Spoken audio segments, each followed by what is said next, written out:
Le temps de visite, tout ça, comment Google en a conscience? Eh bien, il en a conscience par deux biais.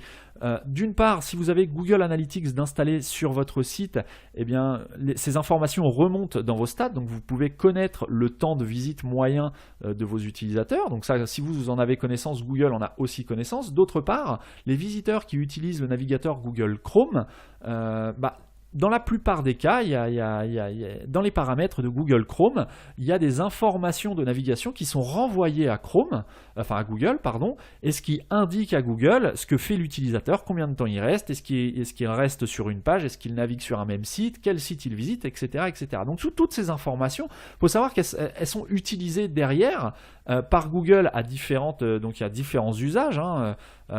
Éventuellement, quoique maintenant avec le RGPD c'est peut-être limité, la revente de vos indications, de vos indicateurs de navigation, c'est-à-dire ce que vous-même vous faites en utilisant le navigateur Chrome, ça sert à Google à analyser votre comportement et à positionner éventuellement les sites que vous avez visités plus ou moins bien dans les résultats de recherche. Et bien c'est pareil pour votre trafic. Vos utilisateurs, quand ils viennent sur votre site en utilisant Chrome, eh bien ces informations sont portées à la connaissance de Google qui va en déduire que votre site est plus ou moins qualitatif et donc qu'il faut plus ou moins bien le positionner quand une recherche est faite sur un certain mot-clé.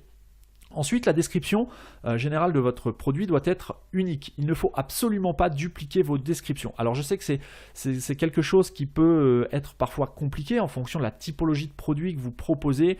Quand c'est des produits relativement similaires, c'est difficile d'avoir des descriptions totalement uniques, mais ça c'est absolument essentiel pour espérer figurer en bonne place dans les moteurs de recherche.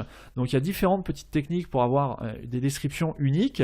Une description doit faire environ entre 200 à 500 mots. Plus votre produit aura matière à être décrit, plus le contenu, plus il sera intéressant de mettre un contenu long, donc proche de 500 mots.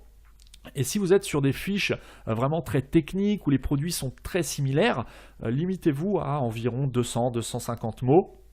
Ce qui sera déjà très bien. Lui, Google, ce qu'il veut, c'est que votre contenu soit intéressant. Donc si ça sert à rien de mettre du blabla sur votre site et de rédiger pour rédiger et mettre n'importe quoi ou des informations qui ne sont pas très utiles à l'internaute. Donc voilà, des descriptions uniques d'environ 200 à 500 mots.